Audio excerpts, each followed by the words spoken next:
Hi, this is Matthew Continetti of the Weekly Standard and the K Street Gang, The Rise and Fall of the Republican Machine. Well, wow. This is Anna Marie Cox, a blogger for Time Magazine and also of the novel Dog Days. Yes, absolutely. And you're Which watching... doesn't have a subtitle. There's no subtitle there. No Well, novels typically don't have subtitles, do they? Yeah. This is Blogging Heads TV, and of course, there's only one topic on everyone's minds this There's only week. one thing we're allowed to talk about. That was the new regulations from the high priests of the media and priestesses. That is Obamamania, the world tour. I thought we were going to talk about Rihanna's new hairstyle. Oh, well, I didn't get that memo, actually. But I think that's what Obama's talking about. Whatever he's talking about, it's actually the most important thing. Now, I'm surprised you're not on the trip, Anna Marie. Well, there are a lot of journalists that are not on the trip.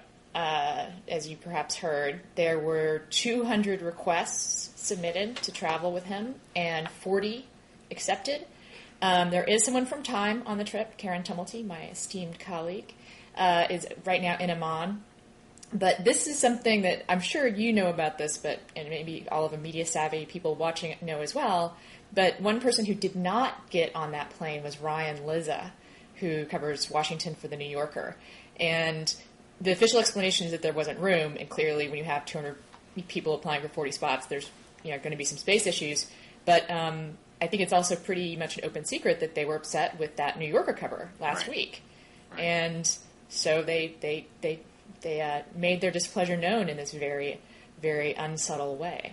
Yeah, and this is something that makes no logical sense to me. Obviously, Ryan didn't draw the cover, nor did he commission it. I mean, he's not that good, really. It's not as though David Remnick, the editor of The New Yorker, applied to go on the trip, or the cartoonist, to draw illustrations accompanying Obama on his world tour. Ryan, instead, in that piece, in that issue of the magazine, had something like a 15,000-word article that really got in depth in a way that no one's really explored on Obama's background in Chicago. So this move makes no sense to me, and I think it's part and parcel of kind of a casual disdain with which the Obama campaign treats the press, not unlike the Bush campaign's previous, their dealings with the press. I'm wondering if you sense that as well. I mean, we have just this morning, Andrea Mitchell of NBC News was, complaining that on the Iraq leg of the world tour, for example, press weren't allowed really. I mean, it was all it was all DoD. Absolutely, yeah, which is not necessarily the case on a lot of these trips. If you remember, you can argue which way it worked out when McCain visited Iraq in April 2007. There are obviously press accompanying him there. Now, the paradox to me, anyway, is that even though the Obama campaign, can be kind of intimidating or whatever to reporters, at the same time, reporters seem to love Obama. Well, I think that there's a difference here. I mean, this is something that obviously a lot of people really wonder about, and especially in the McCain camp, they're kind of obsessed with this paradox of the lavish press attention combined with, I think, what you are rightly characterizing as a kind of disdain. Although, I'll say it's a polite disdain in a way. Right. Like, the Hillary Clinton people also hated the press, but they were, in your face about it. Like, they yelled at you. Whereas, Obama people just don't return calls and ignore you and don't let you on a plane.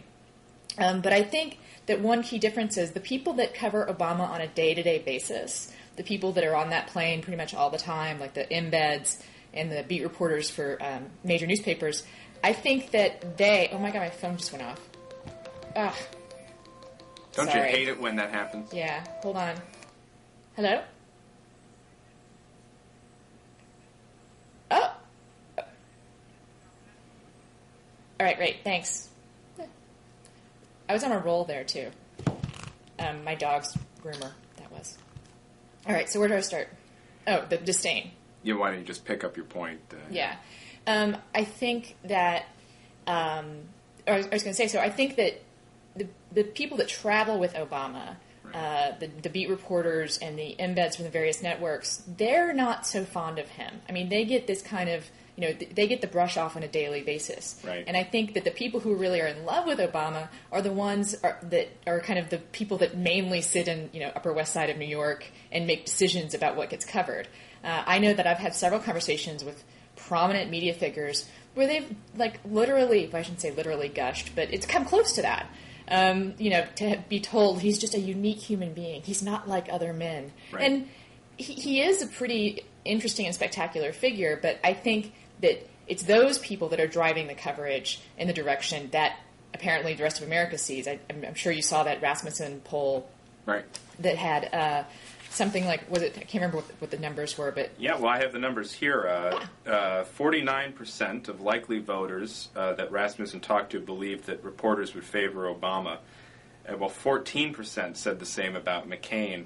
And then my favorite is 78% of Republicans in this poll thought the press would try to help Obama win, while only 21% of Democrats thought the media were in bed with McCain. So that it seems that the public, anyway, has the same general impression. All those people in that 21%, though, I swear, are commenters on my blog. Now, I want to ask you, though, McCain has really come out, and you talked about it earlier, about kind of the sense of frustration on the part of the McCain campaign, which is real, when dealing with kind of the media's love of Obama, or just the outsized attention that is paid. Yeah. Now, McCain today has released these two video mashups, kind of funny ads, asking supporters to vote on which one they think is the best video ad, making fun of kind of the media's love of Obama. To me, I go back and forth on this. I mean, the fact is, sometimes bashing the mainstream media can help a Republican candidate. We saw in 2004 that one of the major turning points in that campaign was the memo gate, right. with these fake memos about Bush's National Guard service. On the other hand, though, it can oftentimes seem kind of like, sour grapes. If you're spending all of your time complaining about the media attention that your opponent, in this case Barack Obama, is getting. I can't really figure out which interpretation I side with. I mean, it's hard not to. I just was looking at Mike Allen's morning email today, and he of the Politico, and he quotes from an AP story that is this is Dateline AP Berlin, and I have to read it because it's almost farcical. And it goes like this, quote, "In this city where John F. Kennedy, Ronald Reagan, and Bill Clinton all made famous speeches, Obama will find himself stepping into perhaps another iconic moment Thursday as his superstar charisma meets German adoration, live in the shadows of the Reichstag and the Brandenburg gates. He then travels to Paris and London where he can expect to be greeted with similar adulation. It's not only Obama's youth," the story continues, "his eloquence and energy that have stolen hearts across the Atlantic.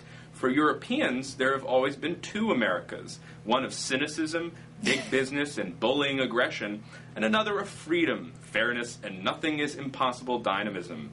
If President Bush has been seen as the embodiment of that first America," the bad one, that's me. Yeah, the bad Obama has raised expectations of a chance for the nation to redeem itself in the role that, at various times through history, Europe has loved, respected, and relied upon. Now, I mean, I understand also the oceans will rise. Yes, exactly. Well, now, yeah, he needs all the help he can get to stop that. To me, though, this type of reporting would suggest that we may be due for a correction. That, people might just get kind of sick of it in the course of this campaign, which is far from over. And they might think, you know what, at the end of the day, they're not going to let the media crown the next president of the United States. What's your or take? Germans. Or the Germans. Germans yeah. don't have historically kind of bad taste when it comes to massively popular political orators. figures. Yeah. Yeah. I just hope that Obama then just doesn't leave Berlin and go to Poland. I think we'd be in a lot of trouble. So what do you think, though? Do you think it's going to backfire? I don't know. I mean, I think maybe this was even in the same morning email that you got from right. Mike Allen. I'm not trying to remember where I read it, but it was an analysis that pointed out that in this election cycle, reporters like you and I, or you and me even, have a very good feel for the base on both parties. Mm-hmm. Like, because we have commenters on our blogs, because we read blogs, and because we go to rallies, like, we have a really good feel for, like, what sort of your average base Republican and your average base Democrat think about their candidates and about the race in general. What I think we really have totally lost touch with, for the most part, is that vast majority of Americans that aren't even paying attention yet. Right. And I think I can't even begin to sort of speculate. Well, I guess I'll begin to speculate, but it's very hard for me to get inside that mindset, since you and I and people who are watching this have been living with this election for 2 years now. Right? I'm a little sick of the Obama coverage personally, although his politics line up with me. But if I was speaking for me, I would say yes. I think we're going to get a course correction here. But I just feel like it's a complete unknown that these conventions really, as stupid and horrible and boring as they are for us, it really does raise the curtain on the main event, and that's where we're going to see it. I think some kind of different reaction. Yeah, well, let's talk about the politics of this trip for a second. I mean, I think you're absolutely right. If you just pay attention to the coverage of the trip, you would think that Obama is up by 10 to 20 points. There is no contest. Right. But then you look at the Real Clear Politics average, and the difference between Obama and McCain is around 4 points. I think 4 or 5 points in that Real Clear Politics average. Different polls have it different ways, but really this is a pretty close race. And it's only, more likely to get closer, I think, as the election nears. About the politics of this trip, they seem to be working so far in Obama's favor, though, kind of burnishing his credentials as on foreign policy issues. And yeah. Well, I was going to say, he's doing absolutely nothing to burnish his credentials. He's simply appearing in foreign cities. Right. In fact, I think he himself, when Hillary Clinton made the same critique that John McCain made early on in the primaries, that Obama didn't have a lot of foreign policy experience, he hadn't really been on many of these codels, he made some kind of joke like, well, they're all the same. You meet with the ambassador, you go to a school or a hospital, and children do a native dance. Right. Which I actually think is a pretty funny and true sort of capture of the moment of most of these codels. So he's really, he's not actually learning anything he couldn't learn, in front of a computer. Well, why do you think then he felt necessary to go on this huge Well, because he's tour? being treated like a president. And I think that's what the amazing thing about all this is. I mean, the coverage that you read from AP is, I think, perfectly in keeping with everything else. My mother actually lives in France, and she said that there's people are rioting, to get, to find out more about him. Mm-hmm. And I think, sorry, my phone went off again. And that dog groomer must be very very insistent. You know what I'm going to do? I'm going to turn it off. That's okay. So I was going to say, yes. So my mom lives in France, and she said that the local coverage there, he isn't even there yet, right? He's not going to be there for a few more days. Right. But the local coverage there is as though Princess Diana, came to America. That same kind of ravishing, over the top breathlessness. And I think that it is. I know the McCain people are counting on hubris to somehow trip him up. It doesn't seem to be happening, however, and I think that to the extent that it is, it's just it's the griping of people like Andrea Mitchell, who I'm not sure if there's going to be a lot of Americans out there that are like, Andrea Mitchell's pissed off. I wonder what that could mean for me. So I think that I don't know what it would take for him to really stumble. I mean, actually, you know what? Let's talk about something that I thought for sure he would stumble on, and he seems to have been able to just parse that minefield with great ease, which is the surge working? His interview with Terry Moran yesterday. Right. And you thought he handled that question. Terry Moran asked him, knowing what you know now today, would you have supported the surge when Bush announced it in January 2007? Obama said no. And you think he finessed that? I think he finessed it enough to not have it hurt him, which at this point for him seems to be all he needs to do. Yeah. I think if there's one thing that's come out of this it'll annoy people. I really wish I was with the McCain team now, actually. I wonder if there's any hair left. They must be just tearing it out by the roots. Because that's the one question, where they feel like their guy wasn't just right, but stood up against forces in his own party, and definitely up against what was popular to do at the moment politically, and it's worked out well, and they can't even get that to work for them. Right.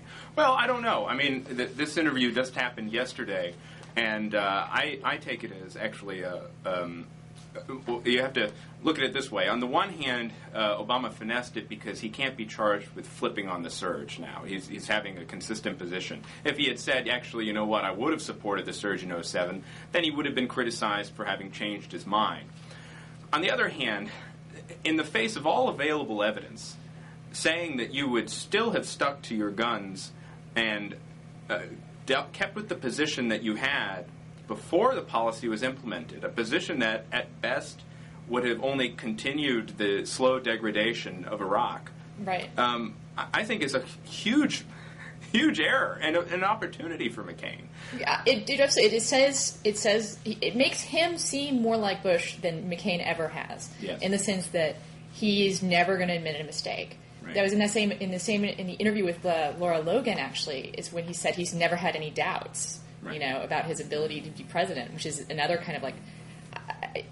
Again, if this were a Greek tragedy, I would be expecting someone to swoop out of the sky and smite him, or get shot in the heel or something. But I think that my phone is going off again. Why is this doing? You're a very popular person. Your phone is going off. I know. All the time. I know. I'm going to turn it off now. Sorry. Or I put it on silent. I put it on mine silent too, but it was buzzing. Oh. Loud enough for me to Okay. hear. So now it's off. I'm going to go back and talk about.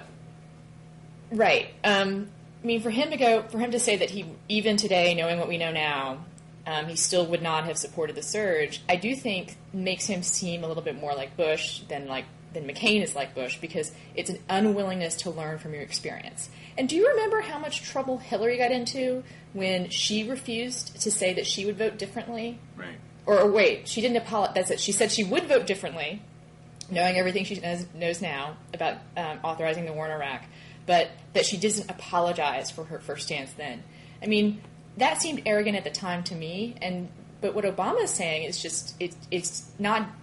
You take any emotion out of it, it just goes against the face of the facts on the ground, as some people want to say. Right. Well, I find this very interesting, almost paradoxical. We started out this general election campaign with Obama wanting to be the candidate talking about the past when it came to Iraq. He wanted to talk about whether it was the right decision to invade Iraq in the beginning.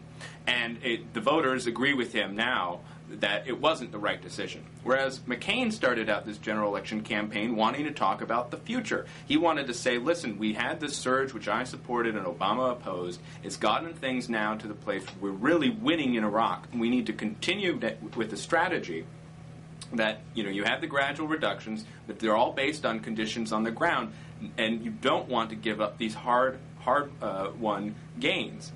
So Obama passed, McCain future. But now it's totally reversed. Now Yep. McCain has to be the candidate of the past. McCain has to say, no, go back to January 2007. This is a real test of statesmanship.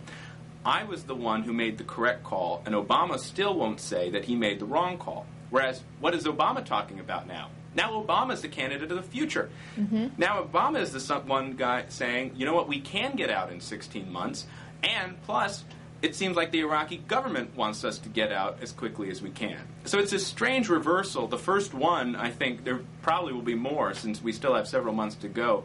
But let's get into now, spend some time with the other big story to come out of this trip then, which I kind of alluded to, which is Prime Minister Maliki of Iraq Right. now kind of saying, you know what, we wouldn't mind if you guys left, most of your troops left by 2010. You think it's a winner for Obama? Well, I think to the extent that it's something that I can't believe that you were surprised by Maliki saying that. I guess I'm surprised he said it so straightforwardly, but it's not a surprise that many Iraqis feel that way. Right. But I also don't know how much of that is, speaking of like statescraft, I think that there are a lot of kinks to be ironed out in leaving Iraq. And I think the Iraqis recognize that as much as we do. It's not going to be a simple thing to do, even if it was like a referendum, like a state referendum, and every single person in Iraq wanted us to leave, and everyone on this side wanted us to leave. It's not going to be that easy. Right. And so, but I do think it is to just look at the political side of it. I do think what Maliki said does help Obama. It makes it makes it look like he's practiced statesmanship, when in fact he's just sort of been saying the same thing, no matter what the facts on the ground are, for the past 2 years.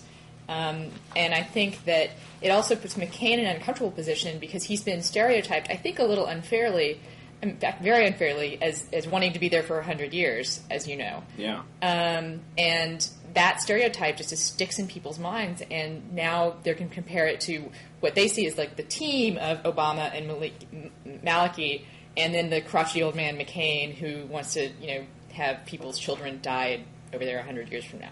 Right. So, yeah. I mean, I it's frustrating, I think, even as a journalist, sometimes when you see these narratives take hold so firmly in the general public. Right.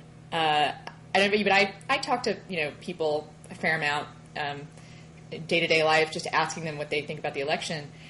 And it's true, I live in D.C. and it's a fairly liberal town, but I am just stunned by the degree to which the narrative is, John McCain, third term of Bush, crotchety old man, forgets things, get off my lawn guy, and then Obama is just, the rock star. Right. Right. And we were talking about whether or not these media trends can get reversed, but what do you think would be a way that would happen?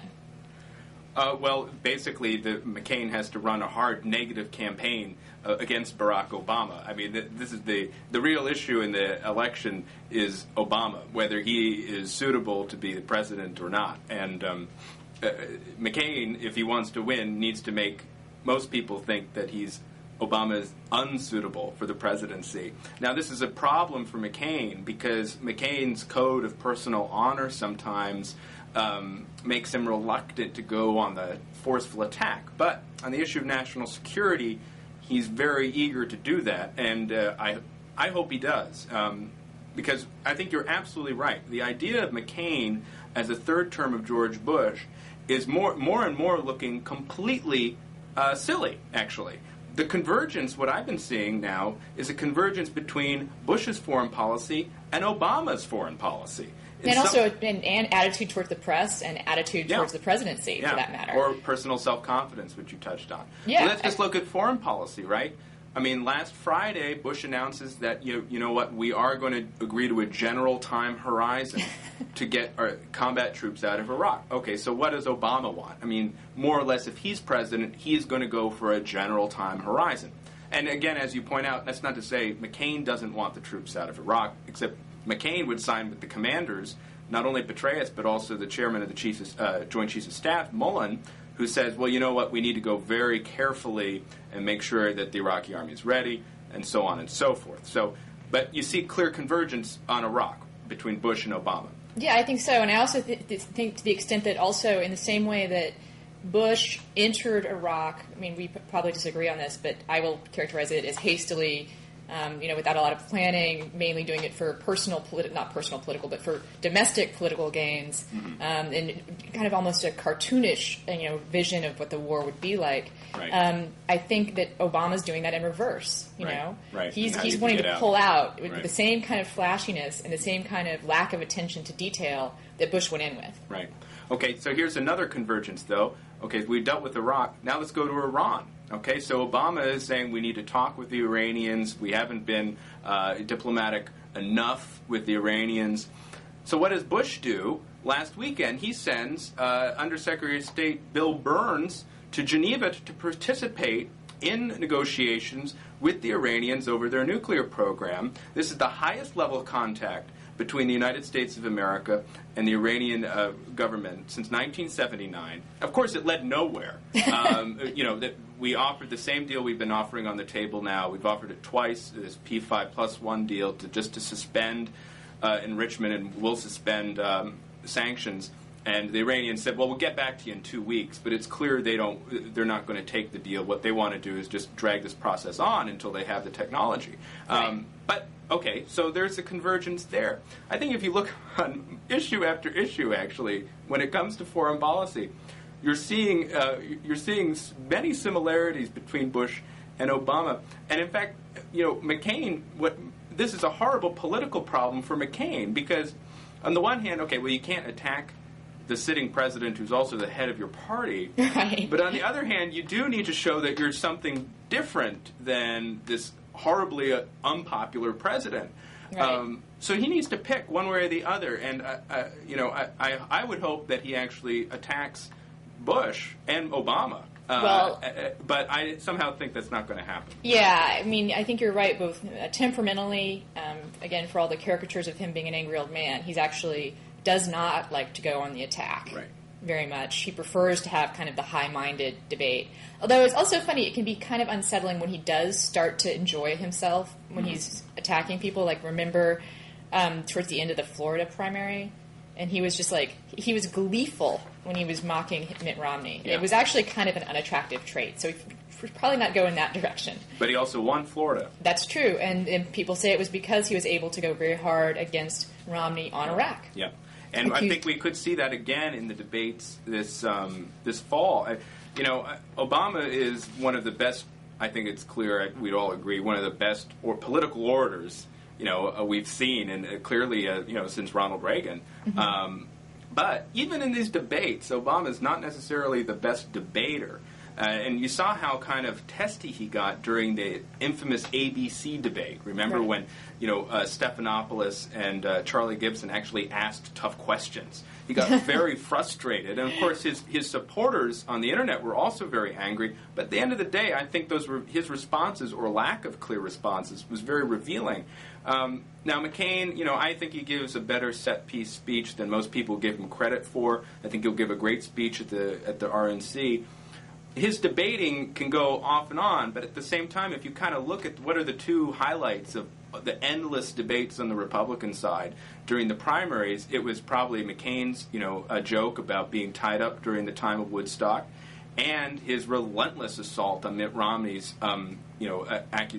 accusations of Romney's flip-flopping or lack of diehard support of the Serb. And to that, I would add, actually, you're right. I think all the highlights on the Republican side all belong to McCain. Yeah. And I would add, when he talked to the woman who had lost her son.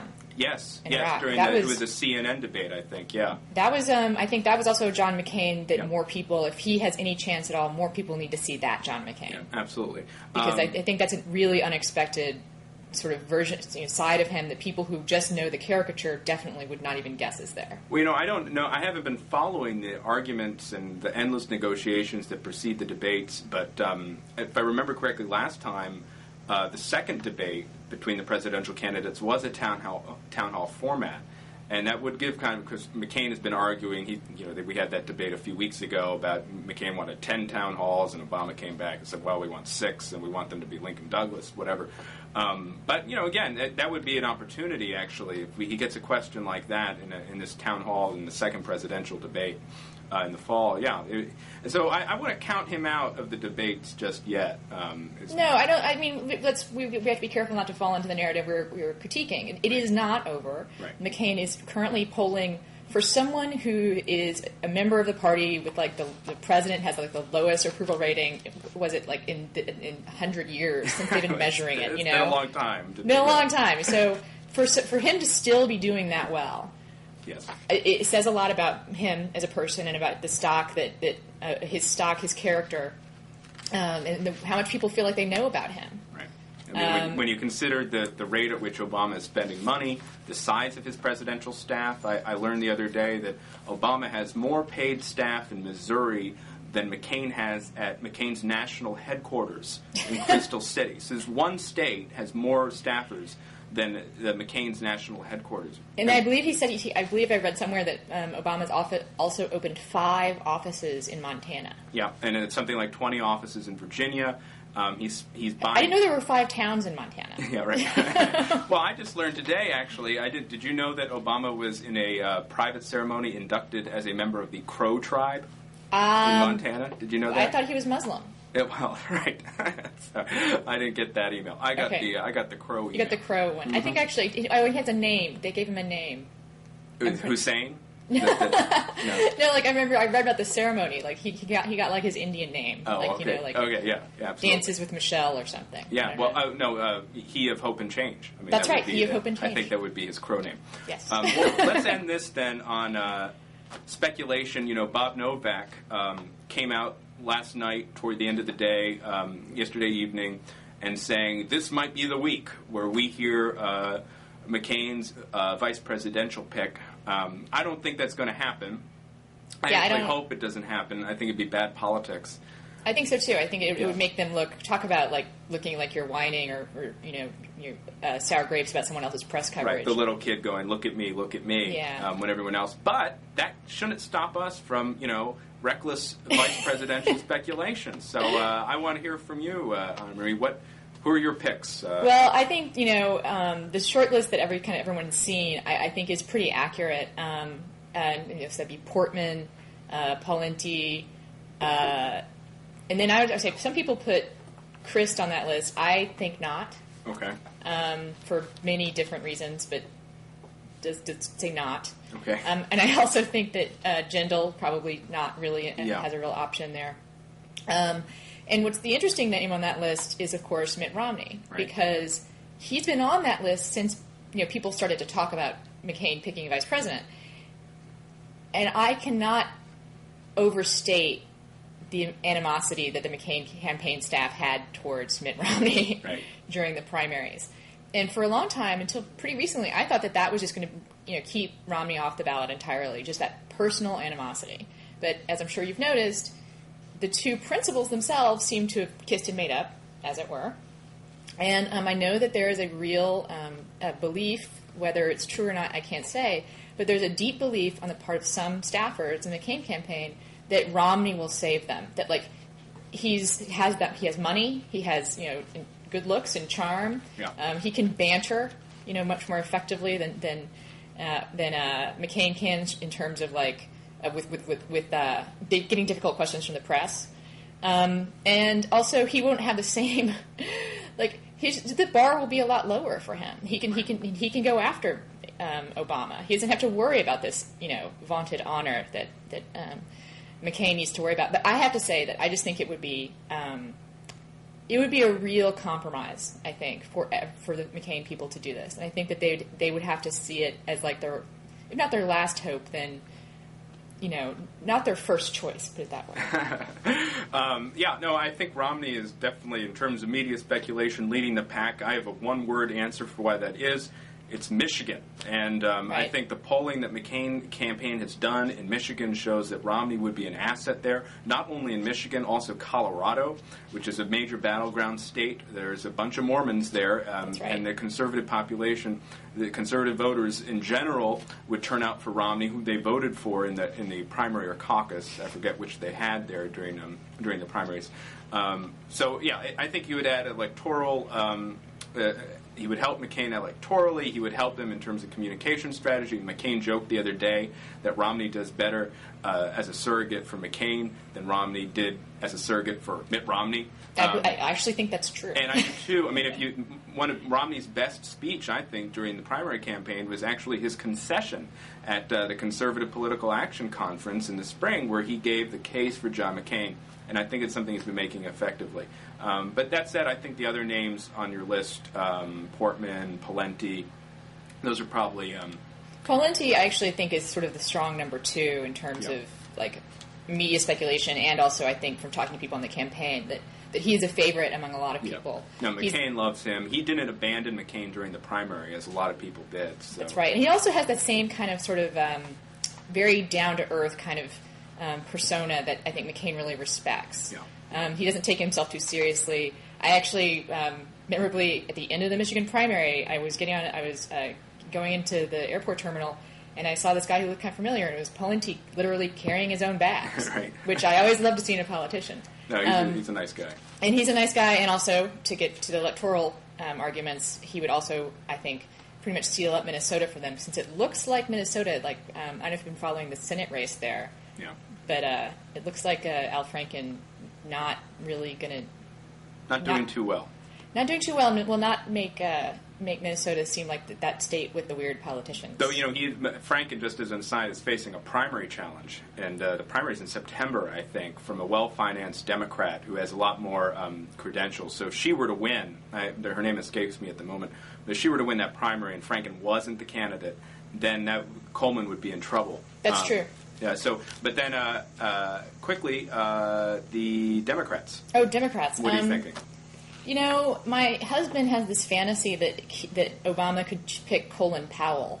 Yes. But he's a dreamer. My husband. The thought, your husband is also a smart man. The thought has occurred to me as well. Yes. Well, two smart people then also think who are that totally wrong. Yeah. That'd be a totally cool thing, and it will never ever happen. Exactly. I think that I've heard Sebelius a lot. Yeah. I also think that this might be a rare occasion where a second senator would not necessarily hurt. I think that if I used to think that Dodd would be perfect, but he's gotten himself to a little trouble lately with the unorthodox loan he got. Dodd would be perfect for Republicans. Yes. Because they would love to have Dodd on the ticket because they would turn it into a countrywide Fannie Freddie mess. That's right. But now I have a soft spot in my head for Joe Biden because I've always really liked people that don't that say whatever comes to their mind. Don't censor themselves? Yes, I like people that don't censor themselves. But in some ways, that might make him a good attack dog as vice president. And he's definitely been out there on the forefront as a surrogate for Obama. And I think, even though he's kind of a punchline, I think there is a degree. He's very well respected within Washington, as you know, and he does know his stuff. I mean, he's been paying closer attention to foreign policy than Obama has been alive. Yeah. So, I got to tell you, I've been a little bit surprised by people adding Biden to the list. I know he's in good graces with the Obama campaign, but I mean, Biden is volatile. I mean, you just don't know what's going to come out of his mouth at any given time. It's gotten him into trouble in the past. He's also, for a large number of Americans, myself included, a smart guy, but kind of a buffoon at times. I mean, he's such a preening. He's like the very paragon of a pretentious senator when he gets in front of the cameras at any major testimony or something like that.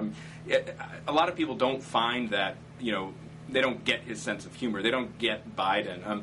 I think if Obama had to pick another senator, the clearest choice in my mind, anyway. Of course, I'm not an Obama supporter, but so take it for what it's worth. I think Evan Bayh is probably his best bet. Well, he's the opposite of Biden. Yeah, that's for sure. That man is walking Lunesta. Yeah, and Obama wants to win Indiana. Whereas Delaware, I don't know. Right. Yeah, I'm sure Biden could deliver Delaware. But I think Delaware is going to go for Obama anyway. So it's like, what's the point? I mean, I know Obama wants to win Indiana. It's a neighboring state. They've put a lot of resources there in the primary. That's another place where they have a ridiculous number of offices, as I recall. Yeah, I'm sure they have a ridiculous number of offices everywhere, right? And there's one Bayh is downstairs. A serious guy. He's a politician. He stayed out of the primary. Many people thought he might even run. But then he bowed out late last year. I think it would probably be a smart choice. Also, it doesn't look, I'm a big fan of Sam Nunn, but, you put Sam Nunn on the stage next to Obama, and you're like, okay, why isn't Sam Nunn running for president? Yeah. That's something you won't say with Evan Bayh. That's true, because you might forget that Evan Bayh is there. Right. That's the problem with Evan Bayh. Really, with the way that the way Obama is treated, does Obama really need anyone else at this point? That's true. Actually, now that I'm thinking about it, I think that could be very smart. Get the most forgettable, empty suit you can, and then it'll be Obama plus to be named later. Exactly. And actually, I think people would vote for that. Or really, who needs a vice president? Just have Obama. There was a great Obama gaffe earlier before he went on the trip where he said, I'm going to meet the people that I'm going to be dealing with for the next 8 to 10 years. So, last time I heard the president only serves 2 terms, but maybe he has another, he has some tricks up his sleeve, and abolishing the vice presidency, which clearly got us into so much trouble this past time. Maybe that will be next on the agenda. Talk about your unitary executive, man. Exactly. Yeah, there's the only one of them. Okay, I think we're good. Although, do you think we need to go back and hit anything? I think we're all set. I think that was very great. fun. Okay, yeah, it was fun. Thanks for calling, or thanks for doing this. Yeah, thanks for calling the conference line. Yeah. And I am sorry about my phone. Hopefully, the geniuses at Blogging Heads will, be able to. I think they're very good at editing out. They can edit that out, and will be. Okay. Colby is telling me yes, they can. So, anyway, take care, Anna Marie, and I hope we can do this again. All right, talk to you soon. Yep. Bye.